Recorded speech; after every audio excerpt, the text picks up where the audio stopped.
और जहालत किसी भी कौम के लिए और इंसान के लिए सबसे बड़ी कमज़ोरी है। उसका ईमान, उसकी इज़्ज़त, सब कुछ चली जाती है। आज हम जिस जगह पे मौजूद हैं, पाकिस्तान का सबसे बड़ा फलाही इदारा कुछ ऐसे ही लोगों की हेल्प करता है ताकि वो सफ़ेद पोश लोग अपनी इज़्ज़त को और अपने ईमान को महफूज भी कर सकें और ज़िंदगी गुजारने का तरीका भी सीख सकें और उनको सपोर्ट मिल सके।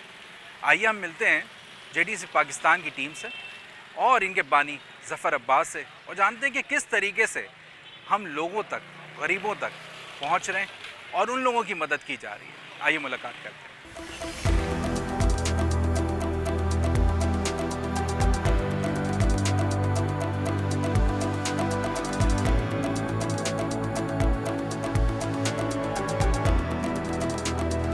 तो दोस्तों, इस वक्त मेरे साथ मौजूद हैं सैयद ज़फ़र अब्बास, जेडीसी के बानी और जनरल सेक्रेटरी। बहुत शुक्रिया ज़फ़र भाई, आपका शुक्रिया कामयाबी का सफ़र में ज्वाइन करने का। ज़फ़र भाई, 13 साल हो गए जेडीसी के सफ़र को शुरू हुए हुए। इतने कम अरसे में हज़ारों लाखों लोगों तक आप पहुँचे और कम अरसे के अंदर कई लोगों की ज़िंदगियों को बदला। क्या सोचा था कि जब शुरू कर रहे थे कि हम इतने कम अरसे के अंदर इतने लोगों तक पहुँचेंगे? नहीं, ना सोचा था, ना ऐसा कोई सोच है अभी भी। हम तो सोशल वर्कर हैं, पैदाइशी समाजी लोग हैं, कारकुन हैं। हम चाहते हैं हमारी वजह से अगर किसी की ज़िंदगी में आसानी आ सकती है, सड़क पे पड़ा हुआ पत्थर हटा देने से अगर कोई शख्स किसी हादसे से बच सकता है तो हम अपना किरदार अदा करें। और बस इसी सोच को लेके बढ़े जा रहे हैं। महरूमियाँ ही महरूमियाँ हैं, परेशानियाँ ही परेशानियाँ हैं, डिप्रेशन है, भूख है, अफलास है, ख़ुदकुशी है, बीमारियाँ हैं, मकानों के रेंट हैं, घरों के किराए हैं, 2 महीने बिल ना देने की वजह से कटी हुई बिजलियाँ हैं और उस बिजली कट जाने की वजह से घर में 80 साल की बेड सोर की मरीज़ा बूढ़ी दादी है, नानी है, उनका तड़पना है। इतना लोड है कि मैं घंटों बोलता चला जाऊँ, ख़त्म नहीं होगा। जो कुछ इतने सालों में देखा, आपकी एक अपनी कॉर्पोरेट लाइफ थी, आप एक जगह पे सेटल थे, वो चीज़ छोड़ने, डिसीजन लेना इतनी बड़ी लाइफ का कि हम वो चीज़, लेकिन अगर आपकी विलादत या आपकी पैदाइश कराची में हुई है तो, और आप कराची के सारे रंग देख रहे हैं और आप एक सोशल वर्कर हैं, तो फिर आप एक जगह पर आकर कहेंगे बस ठीक है, घर के लिए मेरा अपना कारोबार है, मेरी अपनी ट्रैवल एजेंसी है, मेरी और दीगर काम है। पहले भी जेडीसी बनाने से पहले मेरी अपनी डिस्ट्रीब्यूशन थी आधे कराची की। लेकिन आप बोलेंगे बस इनके लिए भी करना है। यार किस बात की महरूमियाँ? अभी रमज़ान आपके सामने, दुनिया की सबसे बड़ी सहरी करा रहे हैं। क्यों करा रहे हैं? सिर्फ इसलिए करा रहे हैं कि तुम पैदा हो गए मर जाओ, देखते रहो महंगी महंगी डिशें बिलबोर्ड पर और तुम खाना सबको। क्यों? तुम्हारा कसूर है, तुम कराची में पैदा हो। हज़ारों लोगों के घरों पे पार्सल खाना जा रहा है। बहुत बड़ी बात। क्या कर रहे हैं? सिर्फ महरूमियाँ। क्यों तुम्हारा बच्चा और तुम्हारी बीवी भूखे पेट सोएंगे, बगैर सहरी के रोज़ा रखेंगे? सही बात है। तुम्हारे पास ज़मींदारी नहीं है, तुम्हारे पास कोटा सिस्टम की वजह से नौकरी नहीं है, तुम एक मुश्किलात का शिकार हो। महंगाई आपके सामने है, जहाँ जितने में 30 किलो आटा आता था उसमें 5 किलो नहीं आ रहा। कैसे ज़िंदा रहेंगे लोग? क्या उनके पास रास्ता है? कुछ भी नहीं। लोग कहते हैं अमूमन कि रेस्टोरेंट के बाहर आप रश देखें, लाइन लगी पड़ी है हर महंगे रेस्टोरेंट के बाहर, उसका बिजनेस में मतलब इसकी जगह नहीं है बैठने की आम आदमी के लिए। आप कहते हैं कि लोग गरीबों के लिए काम करना है, तो कुछ लोग सवाल करते हैं कि गरीब कहाँ है? गरीब तो नहीं है। आप रेस्टोरेंट के बाहर आप मुझे दिला दें 40,000 रुपये तनख्वाह में एक V8 गाड़ी दिलवा दें, मिलेगी? कभी ना मिलेगी। तो शोरूम के बाहर तो लाइन लगी हुई लेने वालों की। सही बात है, लेकिन ले कैसे आदमी? लोगों को गरीब नहीं दिख रहा? मैंने तो आपको सवाल का जवाब दे दिया। अगर आप कह रहे हैं रेस्टोरेंटों के बाहर लाइन लगी हुई है, शोरूम के बाहर लाइन लगी हुई है, तो जो कराची की 80% आबादी है पाकिस्तान की, इन सबसे मैं 40-40 हज़ार रुपये दिलवा देता हूँ। जो वो कमाते हैं 30,000, 40,000, 16, आप V8 गाड़ी दिलवा दें। सही बात है। कितने की? अभी लोग, अमीर लोग रो रहे थे ना, बुजुर्ग रो रहे थे कि अब हम 14 करोड़ वाली गाड़ी 21 करोड़ की खरीदेंगे, कितना लोड आ गया हम पे। तो भाई शोरूम के बाहर तो रश लगा हुआ है। ये जो 5 स्टार होटल में सहरी और अफ्तारी हो रही है, बुफे लगा हुआ है 3500 और 4,000 रुपए का, ये 12 लोगों का खानदान है मिडिल क्लास का। मैं आपके हवाले करता हूँ, आप ले जाएं, करवा दें। जब बिल आएगा 70,000 रुपये, 75,000 रुपये, किसके पास? तो उनकी 3 महीनों की तो तनख्वाह चली जाएगी। इन लोगों का रश नहीं है, जो इनका हक खा गए उनका रश। लोग कहते हैं कि गरीब होता है, कोई बात नहीं, ये तो ज़िंदगी का हिस्सा है, लेकिन जब वो 15,000 रुपये, 20,000 रुपये उसके माहाना कमाना होता है, उसको अपने घर भी चलाना होता है, मुख्तलिफ़ तरीक़ों से आगे भी बढ़ता है, लेकिन क्यों ऐसी बात है कि गुर्बत सामने नहीं आती? कैसे आएगी सामने? और अभी तो आपके सामने एक बाप ने अपने हाथ से नीला तोता खिलाया है। हाँ। अपनी 2 साल की बेटी को, अपने 4 साल की बेटी को, अपनी बीवी को। खुद आगा खान में पड़े में बच्ची मर गई 2 साल की, बाकी तीनों को मैं आगा खान अस्पताल में इलाज करवा रहा है जेडीसी। तो और कैसे देखेंगे आप? और कौन सी गुर्बत देखनी है? सही क्या बात। करे वो? रोड पे आके अपने बच्चों के टुकड़े करे तो नजर आएगी गुर्बत। यही तो गुर्बत है। 5 रुपये, 10 रुपये, 50 रुपये, 40 रुपये फ्यूल बढ़ जाता है और आम आदमी रोड के ऊपर रुलता है, लेकिन उसकी अक्कासी नहीं होती। उसकी अक्कासी हो भी नहीं सकती है। लेकिन जब आपके हुक्मरान जो होंगे वो अशराफिया में से होंगे, उनका ताल्लुक, उनका लिविंग स्टैंडर्ड आपसे और हमसे अलग होगा। आप और हमारी फैमिली शॉपिंग करेंगी बचत बाज़ार, मंगल बाज़ार, पीर बाज़ार, जुम्मा बाज़ार, काली मार्केट, पीली मार्केट, नीली मार्केट, और वो अपने नज़ले का भी इलाज कराएंगे जाके यूरोप से और लंदन से। शॉपिंग तो दूर की बात है। बहुत दूर की बात है। तो फिर उनको हमारा आपका दर्द मालूम कैसे होगा? मुमकिन ही नहीं है, कोई मुमकिन नहीं है। आपकी भूल है कि उनको आपका दर्द मालूम होगा। उनको नहीं समझ में आएगा कौसर न्याजी कॉलोनी में जब लाइट जाती है तो पूरा इलाका सड़क पे आके क्यों सो रहा होता है। सही। उनको नहीं मालूम ये जब लाइट फ्लैटों की जाती है तो पूरी पूरी बिल्डिंगें बाहर क्यों बैठी होती हैं। तो इसलिए बैठी होती हैं, 2 कमरे का फ्लैट हीट स्ट्रोक में आग फेंक रहा होता है। आप तो 8-8 घंटे की लोड शेडिंग कर रहे हो। ये बेचारे क्या करें, दिन भर के थके आ रहे आते हैं, 2 घंटे सो भी नहीं सकते। आप रात 12 बजे लाइट बंद करते हो, सुबह 5 बजे खोलते हो। ये कहाँ का इंसाफ। बिल्कुल सही। रमज़ान के अंदर कहने को रोज़ा रख लो, रोज़ा तो मेरे ख्याल में एक आम गरीब का तो हमेशा ही रहा है, पिछले 1 साल से तो 2 साल से तो रह ही रहा है। इसमें किस तरीके से जेडीसी से लोग फ़ायदा ले सकते हैं? क्या जेडीसी का ताकतवर प्रोग्राम सनराइज के साथ मिलकर जो चल रहा है उसमें 20 लाख खानदानों को मरहलावार राशन पहुंचाया जा रहा है। अपनी एप्लीकेशन भर रहे हैं, ऑनलाइन फॉर्म भर रहे हैं, उनके घरों पर ल्यूपर्ड के जरिए राशन जा रहा है। जेडीसी लोगों की मुसीबत के लिए सिर्फ रमज़ान में काम नहीं करती। जेडीसी वो वाहिद इदारा है जिसको अगर आप देख लें 24 घंटे सारा साल लगा हुआ है। गली गली फ्री डायलिसिस सेंटर खोल दिए हैं, गली गली फ्री लैब खोल दिए हैं, फ्री मुर्दा खाना, फ्री गुसल, फ्री कफन, फ्री मैयत का बॉक्स बन रहा है। यहाँ से मैयत पंजाब ले जाओ, पेशावर ले जाओ, फ्री मैयत बस भी है, फ्री कब्रिस्तान भी है। और क्या करें, फ्री IT सिटी बना दिया है, हर चीज़ फ्री लोगों के लिए तो कर रहे हैं। रमज़ान के हमारा तो सारा साल हम तो ये काम तो सरकार का था। मैंने आपको सब प्रोग्राम शुरू होते वक्त बताया कि ये सरकार का काम है। मैं तो खुद बोल रहा हूँ तो जब आपके कोर्ट में बॉल आ गई तो आप इसका सामना करने के लिए कितनी कि बिल्कुल 1% भी तैयार नहीं है। आप समझे ना, 1 रुपया लेने के लिए किसी अमीर आदमी के दरवाजे पे जाना पड़ता है, कितनी दिक्कत होती है। अगर किसी अमीर आदमी के दरवाजे पे जाएं, किसी अमीर आदमी की फैक्ट्री जाएं, उसको बैठ के आप ऐसे गिनवा रहे होते हैं जैसे आप किसी मल्टीनेशनल कंपनी की GM और अपने प्रोडक्ट बेचने आए। ये मेरा मुर्दा खाना देख लें सर, ये मेरा फ्री है, ये डायलिसिस देख लें, ये मेरा लैब देख लें, ये मेरा ये देख लें सर। सब कुछ देखने के बाद वो अरबपति आदमी बोले ठीक है हम आपको डोनेशन देंगे 50,000। अब शर्म 50 भी नहीं, 5,000 रुपये निकलता लिफाफे में वापस आने के बाद। जो अगर 10 करोड़ भी दे दे उसको कोई फर्क नहीं पड़ेगा। हम कह रहे हैं आप एक एक मरीज का डाटा हमसे ले लो कि तुम्हारे चला लें अपने नाम से, हर चीज, हर ऑफर है। तो आप क्या समझ रहे हैं, ये आसान काम नहीं है। या तो हम भी फिर बहुत सारे ऐसे लोग भी हैं, नाम नहीं लूंगा, जो सिर्फ मॉर्निंग शोज में ही आपको नजर आते हैं या वो शोज में नजर आएंगे, वो बच्चे भी गिफ्ट दे देंगे आपको, शादियां भी करा देंगे। हमारी वाली लाइन नहीं है, हम काम करते हैं इंसानियत के लिए। बाहर लोगों की लाइन लगी होती है, रश लगा होता है यार, कोई इधर से कमीज खींच रहा है, कोई उधर से कमीज खींच रहा है, और हर आदमी जेन्युइन है, हर आदमी मुसीबत ज़्यादा है। बड़ी हिम्मत करके लोग आते हैं और वो एक्सेप्ट करने को तैयार नहीं होते हैं कि हमारे से क्यों एप्लीकेशन मांग रहे हो, क्यों वेरीफाई करोगे, फ़ौरन क्यों नहीं दे रहे हो जफ़र, हम तो तुम्हें पसंद करते हैं, हम तो तुम पे एतमाद करते हैं। बिल्कुल सही। बहुत मुश्किल होता है उनको समझाना। बिल्कुल इसी तरीके से कि किस तरीके से हमारे यहाँ माशरे के अंदर महंगाई और गुर्बत फैलती जा रही है और उसका लोग कैसे सामना कर रहे हैं। हम एक छोटे से ब्रेक पे जा रहे हैं। हम ज़फ़र भाई से जानेंगे कि पाकिस्तान का सिर्फ कराची नहीं, सिंध नहीं, बलूचिस्तान से लेके KPK तक ये कैसे फैल रहा है। जाइएगा नहीं, मुलाकात हो रही एक ब्रेक के बाद। वेलकम बैक टू कामयाबी का सफ़र। मेरे साथ मौजूद है सैयद ज़फ़र अब्बास। ज़फ़र भाई, मुर्दा खाना आपने बना डाला, इतने सारे और भी मसाजिद हैं, जगहों पे काम होता है, मुर्दा खाने बने हुए हैं, ऐसी क्या नीड पेश आई कि आपने कहा ये मुर्दा खाना ज़रूर होना चाहिए? देखिए, कराची में 1600 लोग डेली अपनी मौत मरते हैं।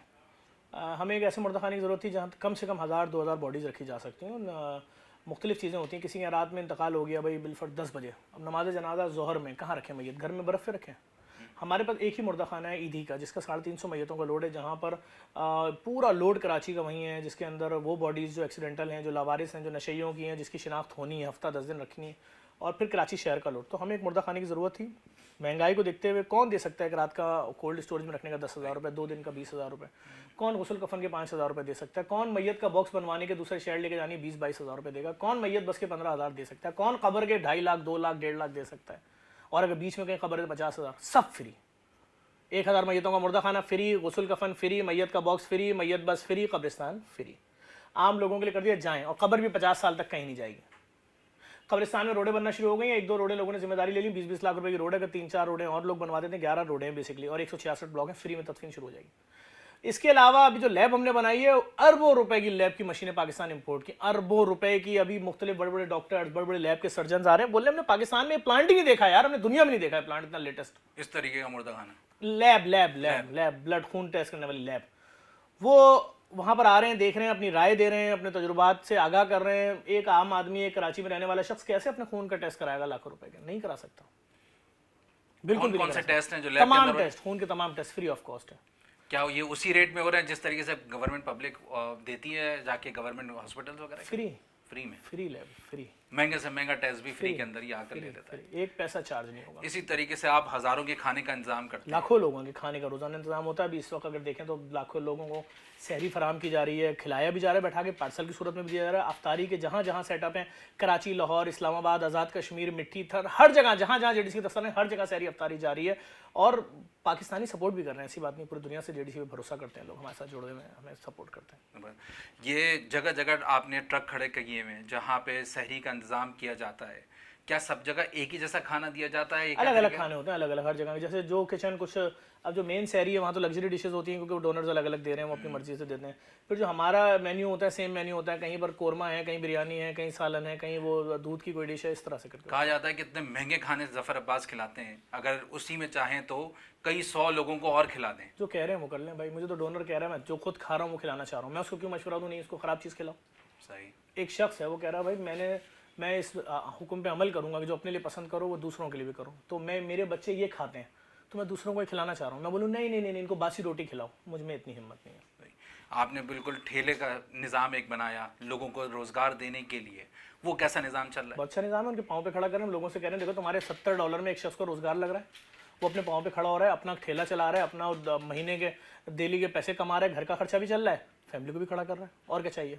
और वहाँ पे सस्ती जो सब्जियां हैं ये कहाँ से आती हैं? ये सब सब्जी मंडी से आ रही है, उनको सिखा रहे हैं लोगों को। हम मोटरसाइकिलें दे रहे हैं, उनको केबिन दे रहे हैं, उनको फ्रेंच फ्राइज के केबिन दे रहे हैं कि भाई तुम अपने घर को, अपने खानदान को अपने पाँव पे खड़ा करो।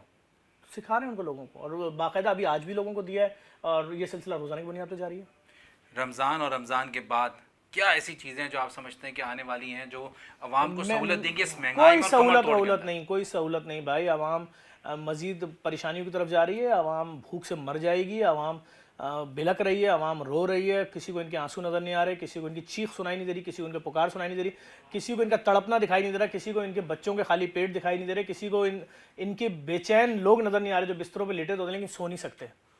सुबह उठते हैं, रिपोर्ट की तरह ऑफिस चले जाते हैं, वो सोए हुए नहीं होते। कैसे सोएंगे यार, घर के बर्तन खाली पड़े हैं, आटा दाल चावल कुछ भी नहीं है उसके अंदर, तनख्वाह खत्म हुए 15 दिन हो चुके हैं, अभी 5 दिन और महीने के रह गए।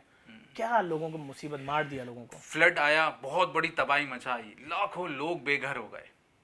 कितना समझते हैं कि वो क्या वो दबा दिया, क्या पीछे रह गया, दब गया? हमने जितनी हमारी ताकत थी, जितनी हमारी क़ुव्वत थी, हमने पाकिस्तान ने दुनिया की सबसे बड़ी फ्लड ड्राइव करके दिखा दिया। एक वक्त में 500 ट्रक रवाना किए हमने, वो काम कर दिया जिसकी मिसाल दुनिया में नहीं मिलती। लेकिन बात यह है कि लोग बेचारे अभी भी बहुत मुसीबत में, लोगों के घर नहीं है, लोग खुले आसमान के नीचे आज भी हैं। मैं बता रहा हूँ क्या ऐसी चीज़ होनी चाहिए लोगों को कि ख्याल कैसे करें? कैसे कर सकते हैं? आपने तो अपना असर डाल दिया, हुकूमत ने देखना है ना किस तरह से उन लोगों के पाँव पे खड़ा किया जाएगा। कोई मैसेज आप आखिर मेरा एक आखिर में यही मैसेज है लोगों को कि इस रमज़ान नहीं, पूरे साल अपने रिश्तेदारों को, अजीज़ व अकारिब को बिल्कुल सपोर्ट करें, बहुत ज़्यादा सपोर्ट करें। आपके जो भी रिश्तेदार गरीब है जिनको आप अपनी तकरीबात में भी बुलाना पसंद नहीं करते, लेकिन उनका सवाल क़यामत के दिन आपसे किया जाएगा। मोहल्लेदार, आपकी पुरानी बस्ती में रहने वाले, आपकी नई बस्ती में रहने वाले, हर एक का ख्याल करें। लोग आपकी तरफ देख रहे हैं और कुछ हो ना हो क़यामत के दिन सवाल ज़रूर होगा आपसे। बहुत शुक्रिया ज़फ़र भाई कामयाबी का सफ़र में आने का। बिल्कुल इसी तरीके से जब हम बांटते हैं और लोगों के साथ शेयर करते हैं अपनी चीज़ों को भी, और लोगों को की मदद के लिए हम काम करते हैं, असल में यही इंसानियत और यही उसूल है।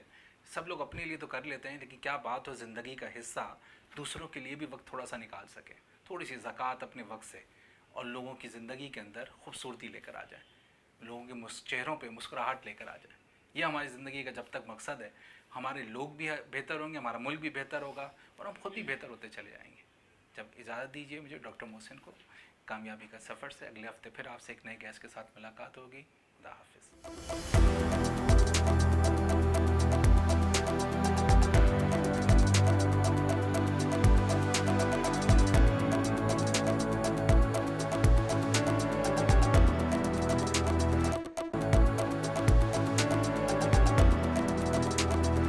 वेलकम बैक टू कामयाबी का सफ़र। मेरे साथ मौजूद हैं जेडीसी के बानी ज़फ़र अब्बास। ज़फ़र भाई, आपने शुरू किया भिखारियों के ख़िलाफ़, माफिया के ख़िलाफ़, इनको भीख नहीं देनी चाहिए, इनको चीज़ नहीं देनी चाहिए। लोग कहते हैं कि लोग अब ज़फ़र उल्टा गरीबों के पीछे पड़ गया। नहीं, मैं गरीब के पीछे नहीं पड़ रहा हूँ। मैं कह रहा हूँ गरीब जो तुम्हारे खानदान के, उनको क्यों नहीं दे रहे हो? तुम्हारा सगा भाई अगर गरीब है, तुम उसकी मदद क्यों नहीं कर रहे हो? तुम्हारे ऑफिस में जो शख्स काम कर रहा है 40 साल से, उसकी मदद क्यों नहीं कर रहे हो? उसको तुम तनख्वाह दे रहे हो 30,000 रुपए, उसको तनख्वाह दे रहे हो 15,000 रुपए, अपने गार्ड को दे रहे हो 12,000 रुपए, और वो जो शख्स रोड पे एक्टिंग करता हुआ आ रहा है उसको दे रहे हो तुम 100 रुपए का नोट। अबे भाई 100 रुपए के हिसाब से 30 दिन के 3,000 अपने उस गार्ड को दे दो, उसको 12,000 रुपए दे रहे हो। उसकी जिंदगी में खुशहाली आ जाएगी, वो हफ्ते में एक दिन घर चला जाया करेगा। वो कहता है मैं घर जाता हूँ, किराया लगता है, यहीं पड़ा रहूंगा पूरे हफ्ते, ताकि अपने बच्चों के लिए 2 वक्त की रोटी पूरी कर लूँ। तो जो सिग्नल पे खड़ा होता है ज़फ़र भाई, वो भी तो लोग कह रहे हैं कि वो कपड़े होते ही नहीं उसके पास, भीख मांग रहा है वो। आप कह रहे हैं उनके खिलाफ आप मुहिम जाएं, चलाएं। उसको हटा के दिखा दें। उसका ठेका है करोड़ों रुपए का।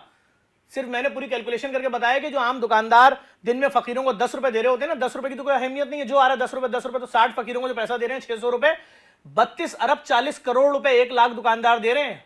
32 अरब 40 करोड़ रुपए, जो कि 16 लाख खानदानों को, 16,40,000 खानदानों को आप 20,000 रुपए का राशन दे सकते हैं। और अगर 12 महीने पे डिवाइड कर दें तो 1,30,000 से 32,000 खानदानों को पूरे साल 20,000 रुपए के राशन की सपोर्ट करेंगे कि तुम्हारे घर की तनख्वाह 40,000 है और घर के खर्चे 70,000 के हैं, उसमें से 20,000 का राशन हमसे ले लो। 40,000 तनख्वाह में 25,000 रुपए 2 कमरे के रेंट का फ्लैट, उसके बाद आपके 15,000 रुपए बिजली का बिल, बचा क्या? बच्चा कैसे पढ़ेगा? माँ बाप की दवाई कैसे लाओगे? ऑफिस जाने का किराया कहां से लाओगे? तो अगर 20,000 राशन आपने दे दिया तो भी वो माइनस में, तो इन ढोंगी लोगों को पैसा देने का क्या फायदा? तो माफिया आपको छोड़ देगा क्या ये मेरा काम तो पीछा हो रहा है, मैंने वीडियो डाली है, मेरे पीछे पूरा पीछा करते हुए आए, घर तक गए। मैं अगर उनके उस दिन लग जाता, हत्ते मार देते। आप समझे, 32 अरब 40 करोड़ तो फकीर सिर्फ 1 लाख दुकानों से ले रहे, 6.5 लाख दुकानें कराची में। तो फिर उसके बाद फैक्ट्रियां हैं। कौन लेता ज़फ़र भाई? मुझे नहीं मालूम। ये तो कोई ना देखिए, कोई तो ये है ना। मेरा टॉपिक नहीं है कि स्कूलों में आइस कौन पहुंचा रहा है। ये मेरा टॉपिक नहीं है एक ऐसा फकीर जिसके हाथ पांव कटे हुए हैं, वो एक सिग्नल के ऊपर रोजाना पहुंचता कैसे और वापस कैसे घर जाता है, वो एक ब्रिज के ऊपर कैसे पहुंचता है और कैसे नीचे आता है, उसको कौन छोड़ के आता है घर, वो कपड़े कैसे चेंज करता है। एक शख्स जो पागल है, जो इसके मुंह से थूक निकल रहा है, जिसको कुछ भी नहीं पता, वो तारिक रोड के सिग्नल पे एक जगह मखसूस कैसे खड़ा होता है, कौन उसको शेल्टर देता है। एक शख्स जो बहुत ही, जिसके जिस्म से खून बह रहा है, अभी मैंने परसों अपनी वीडियो में दिखाया है कि एक बच्चा जिसका हाथ किसी ने उसी 1-2 हफ्ते पहले काटा है और अपने हाथ से सिला है, ये कलाई नहीं है, खून बह रहा है, और वहां उसका बाप आ जाता है, बोलते हैं हाँ इसके हाथ कटने की वजह से मेरी इसकी दिहाड़ी डबल हो गई है, पहले 700 मिलते थे 1500 मिलते हैं। तो भाई सिस्टम है। अब देखें ना, जिन लोगों ने महंगी अशिया की, इनका बाइकआउट कर रहे हैं और लोग हमारा साथ दे रहे हैं। पूरे गधा, अगर आपने कहा कि पाकिस्तान के कोने कोने से आ रहे हैं, इसमें कितनी हकीकत है? 100% हकीकत है। मैंने नहीं देखा किसी सफेद पोश को रोड पे भीख मांगते हुए। मर जाएगा वो, कहीं उसके ससुराल वालों ने देख लिया, उसकी बेटी के ससुराल वालों ने देख लिया, निकल ही नहीं सकता घर से बाहर। ये कौन सा तरीका है? आप लोगों की गाड़ियों के सामने खड़े हो जाएं, उसकी गाड़ी पे आप पानी मार रहे हैं, कपड़ा मार रहे हैं, पैसे दे, एक पेंसिल का डब्बा लेके खड़े हो गए हैं आप, और आप डेली रात में होटल पे आ रहे हैं, जो चाय पी रहा है उसके कान में आके बोल रहे हैं कि बेटा नाश्ता दिला दो, तुम तो खा रहे हो, हमारे बच्चे भूखे। अच्छा अंकल चलें, ये 200 की डबल रोटी, ये 200 का दूध, और 1 मिनट बाद आप दोबारा किसी और के कान में बात बोले, वो सामान कहाँ गया मालूम? वो सामान उस दुकान पे बिक गया आधे पैसों में। ये क्या धंधा है यार? तुम रात की दिहाड़ी मार रहे हो 10,000 रुपए, या MBA लड़के को नहीं मिल रहे महीने के 25,000 रुपए, तुम एक रात में 10,000 रुपए कमा रहे हो। जुल्म है। ये पैसा अपने रिश्तेदारों में खर्च करो भाई। कहते हैं कि भिखारियों में कहाँ पाकिस्तानी अवाम खर्च करती है, कोई है ही नहीं देने वाला। ज़्यादा कहा जाता है कि माशरे के अंदर सब अपने पास रखते हैं, देते नहीं है किसी को। नहीं, पाकिस्तान दुनिया में अगर चैरिटी की बात की जाएगी, पूरे वर्ल्ड में कराची टॉप पे, पूरे वर्ल्ड में। हमने सिर्फ इनको बताना है कि यार इन लोगों से बचो, ये तुम्हारे को ये ब्लैकमेल कर रहे हैं तुम्हें इमोशनली, तुम्हें रोजे की हालत में आके ये डरा रहे हैं, तुम्हारा रोजा कबूल नहीं होगा अगर मुझे नहीं दोगे। इनके बोलने से कुछ नहीं होता यार। तो एडमिनिस्ट्रेशन ने कितनी बार सुनी आपकी? एडमिनिस्ट्रेशन मुख्तलिफ इलाकों में छापे मार रही है, डिफेंस क्लस्टर में इनको पकड़ना शुरू कर दिया गया है। अभी एक DIG की मैं बलोच करके हैं कोई, उनकी मैं देख रहा था प्रेस कॉन्फ्रेंस थोड़ी देर पहले, उन्होंने भी ऐलान कर दिया हम गदागरों के खिलाफ मुहिम शुरू कर रहे हैं। बल्कि मुझे याद पड़ता है कुछ साल पहले पीर मोहम्मद शाह साहब जब यहाँ पर थे कराची में, उन्होंने बाकायदा गदागरों के खिलाफ मुहिम शुरू की थी, और उनकी तो गाड़ियाँ थी प्रिंटेड पूरी, वो एक गाड़ी देखते थे फकीर दौड़ लगा देते थे। तो ये मुहिम शुरू की, कराची को गदागरों से पाक करना है यार। जीना आराम कर दिया कराची वालों का। हर नुक्कड़ पे खड़े होते हैं, हर सिग्नल जगह खड़े हैं, आपके घरों का डाटा इनको पता है, इनको ये पता है घर में से कौन किस वक्त निकल रहा है, डकैतियां ये पड़वाते हैं, मुखबरी ये करते हैं, सब कुछ ये करते हैं। बगैर एडमिनिस्ट्रेशन के इन्वॉल्वमेंट के तो नहीं तो होना पड़ेगा एडमिनिस्ट्रेशन को इन्वॉल्व। लोग ट्विटर पे टैग करें भाई एडमिनिस्ट्रेशन को, लोग इदारों को बोलें खुदा के वास्ते हमारे देखें हम शिकायत करें हमारी गली में आवारा कुत्ते लोगों को काट रहे हैं, लोग मर रहे हैं, एडमिनिस्ट्रेशन बोलती है हम क्या करें। हम बोलते हैं हमारी गाड़ियां बाइकें तबाह हो जाती हैं, सड़कें नहीं हैं, एडमिनिस्ट्रेशन बोलती है हम क्या करें। हम बोलते हैं जी हमारी गाड़ियों का फ्यूल जाया हो रहा है, जो टूटी हुई सड़कें, रोड पे ट्रैफिक जाए, एडमिनिस्ट्रेशन बोलती है हम क्या करें। तो भाई एडमिनिस्ट्रेशन क्या करेगी जब कुछ भी नहीं करना है इनको। हर नुक्कड़ के ऊपर किसी का हाथ कटा है, जैसे आपने कहा, ये कैसे कट जाता है? ये हर जगह पे एक शो पीस कैसे मौजूद है? इसकी मैंने क्या आपको फिर रिसर्च बता है? दिया, ये माफियाज हैं। मेरे लिए नहीं, कोई मसले वाली बात नहीं है। मिनट के अंदर अगर इदारे चाहें 2 मिनट में सारा सबका शजरा सीधा हो जाएगा। हम तो अवेयर कर सकते हैं, हमने अवेयर कर दिया, लोग हमारा साथ दे रहे हैं, उस पर लोगों का शुक्रिया। और ये राशन देने के लिए मुहिम चलती है जगह जगह और बांटे जाते हैं, उसमें कितने माफियाज इन्वॉल्व होते हैं? बहुत माफियाज। हमने एक्सपो की थी 2016 में, हमने उसमें ऐलान किया था कि जो भी राशन लेना चाहता है फ्री में आए एक्सपो सेंटर, हम उनको कूपन देंगे, अपनी मर्जी का राशन लेकर जाए। हम सुबह 4 बजे उठे तो ऐसा लग रहा था कि पूरा गुलशन से लेकर और स्टेडियम तक लाखों लोग, बसें, रक्शे, मालूम हुआ माफियाज हैं इसमें भी। आधा जो भी राशन लेगा आधा उस माफिया को देगा, आधा उसका होगा। उन्होंने एक्सपो सेंटर में वो तबाही मचाई है कि आपकी सोच होगी। और बिल्कुल बस सब लोग जमकटा बन जाए, सफेद पोश वाला पीछे रह जाता है। सफेद पोश को तो ये लोग माफियाज है ना यार, बड़ी मुश्किलात हैं। आप तो आम आदमी कैसे हेल्प करेगा? आम सफेद आदमी के पोश लिए की? हमने ताकतवर पाकिस्तान सनराइज के साथ मिलके एक प्रोजेक्ट लॉन्च कर दिया है। चुपचाप घर बैठे एप्लीकेशन भरें, ल्यूपर्ड की गाड़ी आएगी, एक गिफ्ट बॉक्स आपको देके जाएगी। जब आप उसको खोलेंगे तो आपके 1 महीने का राशन होगा और 6 महीने तक राशन घर आएगा। और क्या करें। जबरदस्त, ये तो बहुत आसानी हो जाएगी लोगों के लिए। तो बिल्कुल कम से कम कुछ तो मिलेगा। लेकिन ये जो हिस्सा जो इन्होंने गवर्नमेंट देख नहीं रही है और आपका साथ भी बहुत कम तरीके से दिया जा रहा है, इसकी आवाज़ को और कैसे पहुंचाया जाए ऊपर लेवल तक कि सदर भी, वजीर आजम भी इसमें शामिल हो सके और कहे कि यार इन गदागरों के खिलाफ कुछ करना चाहिए जो माफिया से ये आपके कंट्रोल में। टीवी चैनल्स कैंपेन चलाएं, आपके चैनल ऐड चलाएं। हम तो अपने, हमारी जितने गले में जोर है, जितनी हमें ताकत, उतनी जोर से हम चीख रहे हैं। और लोग लेकिन उस तरीके से रिएक्शन, उस तरीके से जिस आवाम तरीके साथ से दे रही है, सदर को देना आवाम चाहिए। साथ दे रही है। हमारा हुकूमती सतह पे अगर साथ नहीं तो क्या कर सकते, आवाम साथ दे रही है। ज़बरदस्त, बेहतरीन। लेकिन ये राशन वाली कैंपेन आपने स्टार्ट की, आपने जगह जगह सर्वे किया होगा, इस वक्त कितने लोग हैं जिनको राशन की नीड है? सफ़ेद पोश होंगे ना? तकरीबन कराची में 2.5 करोड़ के करीब लोग हैं जिनको राशन की ज़रूरत है। 2.5 करोड़? ये तो कहा जाता है कि 2.5 करोड़ 2 करोड़ तो पाकिस्तान कराची की आबादी है। नहीं, ये तो अगर कहना चाहें तो 10 भी बोल सकते हैं, 10 आदमी रहते हैं। सच्चाई को क्यों झुटला रहे हैं? 5 करोड़ से ज़्यादा आबादी का शहर है और सब भिखारी बने हुए हैं। कोई भिखारी नहीं बनेगा। सबके साथ बुरा हो रहा है, ज्यादती हो रही है, जुल्म का शिकार है। महंगाई क्यों नहीं कंट्रोल कर रही हुकूमत? जुल्म के वो किस बात के भिखारी बने हुए भाई? वो तो हाथी नहीं फैला रहे किसी का आगे। पहले 2 वक्त का खाना छोड़ा था, 3 वक्त का छोड़ देंगे, भूखे रहेंगे, रिकॉर्ड बनाएंगे कि हम 1 हफ्ते से भूखे बैठे हैं। भिखारी विकारी थोड़ी है भाई, इज्जतदार लोग हैं। इलाज कराने के पैसे नहीं, आपने डायलिसिस सेंटर खोला, आपने कहा कि मैं हर बंदे का फ्री इलाज करूंगा। यहाँ पर कितना साथ दिया लोगों ने, कराची वालों ने और बाहर से? पाकिस्तानी साथ दे रहे हैं, तभी अब देखें ना इतनी स्पीड में डायलिसिस सेंटर खोले हैं। आज हर इलाके में तकरीबन पहुंच चुके हैं और अभी हमारे तकरीबन 10 से 12 डायलिसिस सेंटर हो गए। मजीद 30, 38, 37, 38 और खोलेंगे। पूरे सिंध भर में, पूरे पाकिस्तान भर में फ्री डायलिसिस का कॉन्सेप्ट लेके जा रहे हैं। रमज़ान के अंदर ये मुश्किलात बढ़ती चली जाएंगी, जाहिर सी बात है। एक आपकी भी सकत है, तो लोग कैसे मैनेज करते हैं इतने सारे को कि राशन भी वाला भी काम करना है, डायलिसिस हमारे वाला अलग भी अलग काम डिपार्टमेंट हैं, सारे डिपार्टमेंट के अलग अलग हेड्स हैं और वो इन तमाम चीज़ों को देख रहे होते हैं और इनको अच्छे तरीके से कवर कर रहे होते हैं। बिल्कुल इसी तरीके से हम जारी हैं हमारी बातें ज़फ़र भाई से। इंशाल्लाह मुलाकात होती है आपसे एक छोटे से ब्रेक के बाद और फिर ये बातें जारी रखेंगे इसी तरीके से।